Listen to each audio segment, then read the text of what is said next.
Greetings, fellow readers and story lovers, and welcome back to my channel. We've made it halfway through the play Romeo and Juliet by William Shakespeare. 3 scenes are covered, and 3 scenes are left to go. The next 3 videos are going to be on Act 3, Scene 1.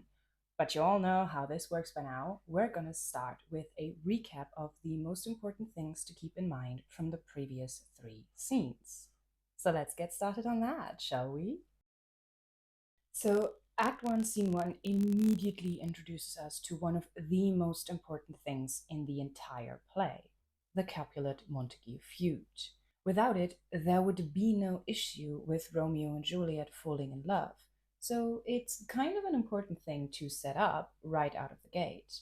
It does so by having 2 of the Capulet servants, Samson and Gregory, walk down a street in Verona, bantering with each other about their master's feud with the Montagues. This immediately lets us know that this feud knows no class. It affects servants as well as family members, and, as we later see when 3 or 4 citizens join the fray as well, the entire town of Verona. It has been going on for so long that nobody even bothers to ask questions anymore. They just jump in and hit whoever's in front of them. The scene also introduces us to Benvolio and Tybalt, a pair of foil characters. Benvolio embodies peace and goodwill, while Tybalt is the hot-headed aggressor, always quick to pick a fight and escalate every situation that he finds himself in. This is very important to keep in mind as we head into Act 3, Scene 1, as this will definitely come back to bite him later. We also meet the prince, the ruler of Verona, who struggles to keep his citizens under control. He breaks up the fighting, but he has to resort to making death threats in order to get people to listen to him, which also doesn't bode well for anyone. Shakespeare really lays it on thick with the foreshadowing here. And then we meet Romeo, a young man already in love with the idea of love. The most important thing to keep in mind about him is that he is impulsive and completely controlled by his emotions. So far, we have only seen this in matters of love. He was hopelessly infatuated with this girl named Rosalind and then falls head over heels in love with Juliet. But in Act 3, Scene 1, we're going to see that this also applies to matters of violence and honor. But we'll get there. Now let's move on to the next scene.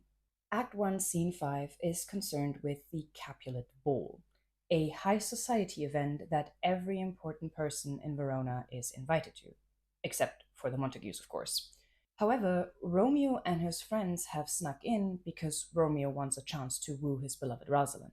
He doesn't get very far though, because he spots Juliet on the dance floor and instantly forgets all about Rosalind and only has eyes and heart for Juliet. He even launches straight into an over the top romantic poem in which he praises Juliet's beauty as too rich for use, for earth too dear, which basically means that he thinks her beauty is out of this world. His words catch the attention of Tybalt, who recognizes Romeo by the sound of his voice and immediately wants to kill him. Notice something here? Tybalt has had absolutely no character development, and that's a feature, not a bug. Shakespeare has deliberately designed this character so that his aggression and honor-bound toxic masculinity is going to be his downfall. Lord Capulet steps in and orders his nephew to stand down, not wanting to cause a stir at his own party, which would have definitely been considered a social faux pas. Seems pretty reasonable, right? Well, unfortunately, Lord Capulet isn't going to stay calm and collected for long, because the instant Tybalt disobeys him, he loses his cool and yells at his nephew to be quiet, or for shame, I'll make you quiet. This shows the cracks in his authority, which isn't going to be particularly relevant for the scene we're going to look at in the next few videos, but is worth keeping in mind for the one after that. I'm talking about Act 3, Scene 5, which is the scene that I'm going to cover after this one. While this argument is happening on one side of the stage, Romeo and Juliet finally get to have their first meeting on the other.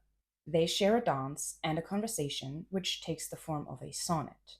This lampshades the fact that they have immediately fallen in love and understand each other perfectly. By the end of the conversation, they are perfectly in sync with one another, which makes the fact that their love is already doomed because they come from rivaling houses hit so much harder when they find out at the end of the scene. Now let's move on to the third scene that I covered in this video series. Act 2, Scene 2. This one is known as the famous balcony scene, despite there being no mentions of balconies in the actual text. This is where Romeo and Juliet have their first in-depth conversation with each other. They confess their love and negotiate the terms of their relationship. We see a pretty stark difference between them. Romeo is a dreamy, emotional, hopeless romantic who speaks in poetry and romantic imagery. Juliet, on the other hand, keeps both feet firmly on the ground. She immediately recognizes that their problem isn't about what's written in the stars, but rooted in their very real social identities. And she starts looking for solutions. Together, they function almost like complementary opposites. Romeo brings the emotional intensity and willingness to act. Juliet provides the plan and the direction, which is exactly how they end up deciding to get married the very next day. A choice that certainly feels romantic in the moment, but quietly shuts them off from every possible exit route. So by the end of the scene, Shakespeare is already showing us something important. Their tragedy isn't something that just happens to them, it's something that they help create themselves. And now we can jump into 4 quick summaries of the scenes that we skip in the interim, namely scenes 3, 4, 5, and 6 of Act 2, because everything that happens in them quietly sets up the stage for the explosion waiting to happen in Act 3, Scene 1. Scene 3 opens with Friar Lawrence alone in his cell, picking some herbs and flowers. This introduction isn't random, by the way. Shakespeare immediately establishes Friar Lawrence as someone who is deeply knowledgeable about plants and their potential uses as both medicine and poison. This sets up his role in the climax of the play, where he is the one who gives Juliet the potion to fake her own death. Then Romeo comes to visit him. Since it's so early in the morning, Friar Lawrence assumes that Romeo has spent the night with Rosalind, to which Romeo responds that he forgot that name and has instead feasted with his enemy, aka Juliet. Honestly, poor Rosalind. She disappears from the play almost as quickly as Romeo's feelings for her. Romeo then asks Friar Lawrence to marry him and Juliet, which Friar Lawrence is hesitant to agree to at first, since he doubts Romeo's feelings for Juliet are genuine, because they're moving so quickly. He eventually relents, however, hoping that their marriage might reconcile the feud between the two families. And this decision will have far reaching consequences. Scene 4 has Benvolio and Mercutio talking to each other. They joke about Romeo's former obsession with Rosalind and discuss the fact that Tybalt has sent a challenge to Romeo. This is a direct follow-up to Tybalt swearing revenge on Romeo at the Capulet Ball. When Romeo joins them, he is in much better spirits than as of late, which Mercutio picks up on immediately. The implication being that Juliet makes him happy, whereas Rosalind made him sad. The nurse then comes to see Romeo, and Mercutio makes a series of crude jokes at her expense, which reveals 2 things about him. One, he doesn't take anything related to love even remotely seriously, and 2, he looks down on those beneath his social status, like the nurse. After Mercutio and Benvolio leave, Romeo tells the nurse about his plan to marry Juliet that very afternoon and asks her to bring Juliet to Friar Lawrence's cell. He also arranges for a rope ladder so he can visit Juliet later that night and consummate their marriage, making their relationship irrevocably binding.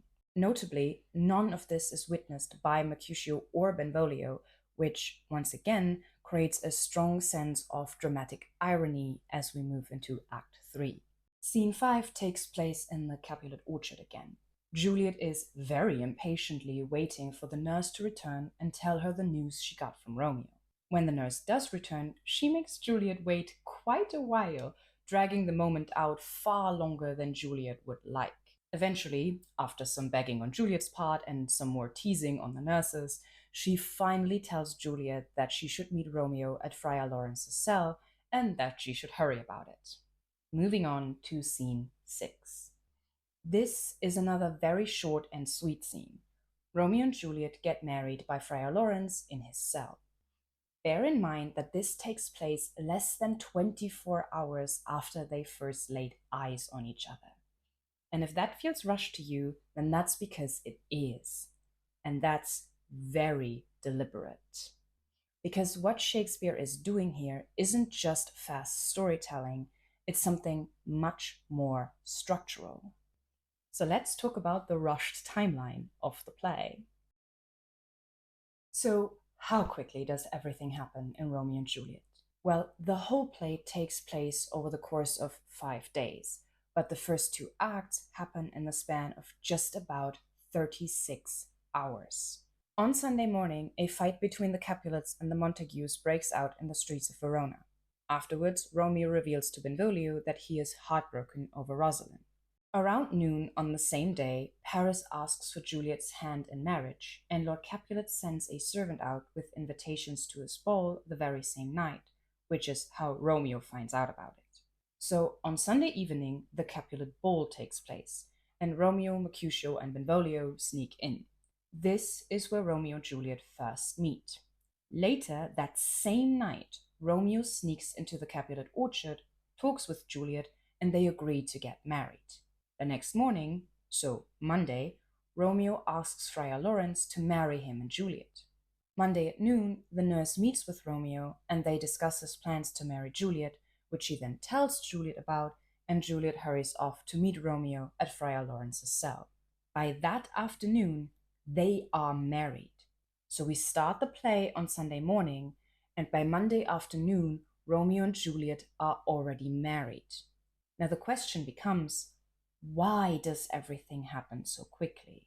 But before we get into that, now seems as good a time as any to mention that Shakespeare did not come up with the idea for Romeo and Juliet all by himself.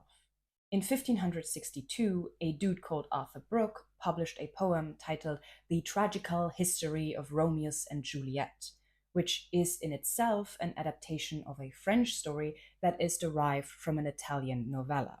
So nobody was being very original here, except for maybe that Italian dude.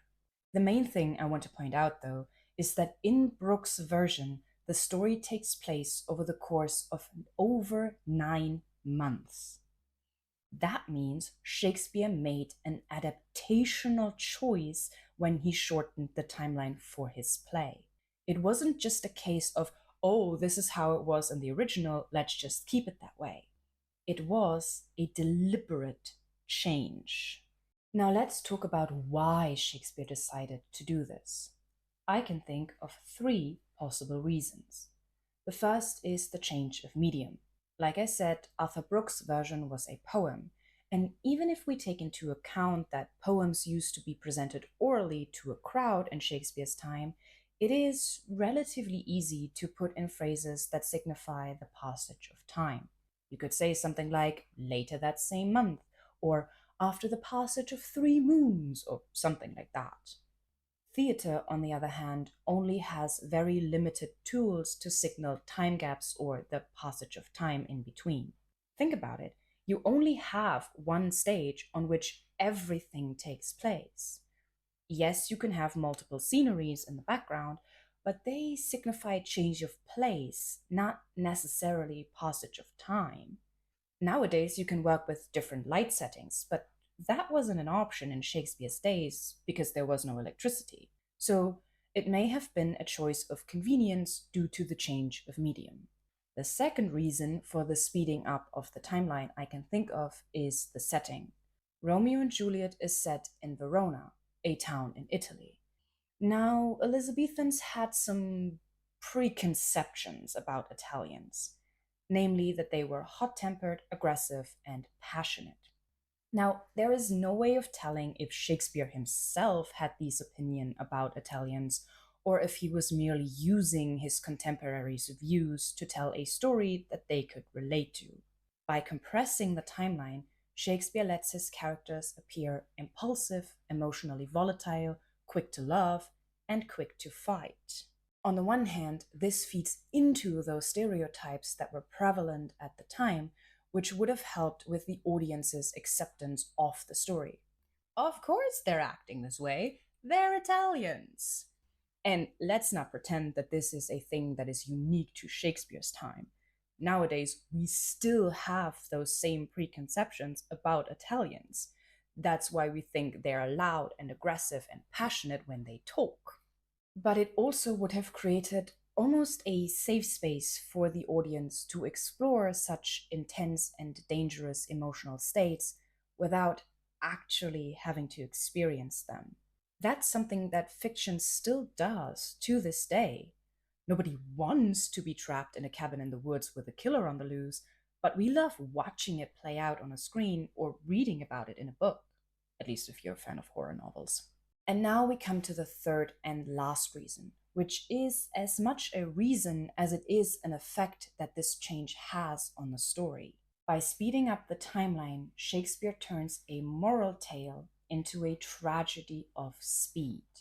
In Brooke's poem, the lovers have time to think about what they're doing and potentially change their minds. In Shakespeare's play, things happen way too fast for anybody to stop them. Nobody has time to think things through or consider the consequences of their actions. Emotion outruns reason, and therefore the tragedy becomes inevitable. And nowhere in the play does this tragedy of speed become more evident than in the very next scene. So let's take a look at Act 3, Scene 1. This scene opens with Benvolio and Mercutio being out and about in Verona. Benvolio immediately remarks that it's a very hot day and that a fight seems imminent. A bit of very heavy-handed foreshadowing. Shakespeare is absolutely not being subtle here, which is entirely the point. You're supposed to immediately sense the upcoming tension. When Tybalt walks up to them, he and Mercutio start to argue right away, with Mercutio mercilessly teasing Tybalt with pun after pun and deliberately misunderstanding him at every turn. I will go into more detail about what he says when I analyze this part of the scene in the next video, but for now, let it suffice to say that it is merciless. Benvolio, as is typical for him, tries to step in as the voice of reason, but doesn't get very far. Romeo joins them, and at once Tybalt challenges him to a fight, which Romeo very politely declines, even though Tybalt literally calls him a villain. Mercutio gets very enraged, both by Romeo's refusal to fight, which he interprets as cowardice, and by what he perceives as insults from Tybalt toward Romeo. So he and Tybalt start fighting in the street. Romeo steps between them, citing that the prince has explicitly forbidden any future public brawls. However, Tybalt stabs Mercutio from underneath Romeo's arm, then flees the scene of the crime. Even with his dying breath, Mercutio continues to joke about being a grave man. Grave can mean both serious as well as a place to put dead bodies. But he also curses both families. 3 times he says, "A plague of both your houses." Again, we're going to talk about that in more detail in the analysis. Romeo blames himself for Mercutio's death, specifically his unwillingness to fight Tybalt in the first place, which he blames on his love for Juliet, saying that she has made him effeminate. Put a big pin in that one as well, because we're going to come back to it in the video after the next one. So Romeo is very angry at both himself and at Tybalt. So when Tybalt comes back, Romeo doesn't hesitate to fight with him, which leads to Tybalt's death. Benvolio, recognizing the severity of the situation, urges Romeo to leave before anyone can find him with literal blood on his hands. Romeo exits the scene just in time before members of the Watch, the prince, Romeo and Juliet's parents, and the whole of Verona show up. Benvolio explains what has happened, and Lady Capulet immediately demands that Romeo be sentenced to death. But the prince decides to merely banish him, since Tybalt did kill Mercutio first. And that's where the scene ends, with Tybalt and Mercutio dead and Romeo banished from Verona. This is the turning point of the play, the moment where private love spills over into public violence. From here on out, the play only dives deeper into the inevitable tragedy. All right, so what do you need to take away from this video? First and foremost, Romeo and Juliet is a tragedy of speed.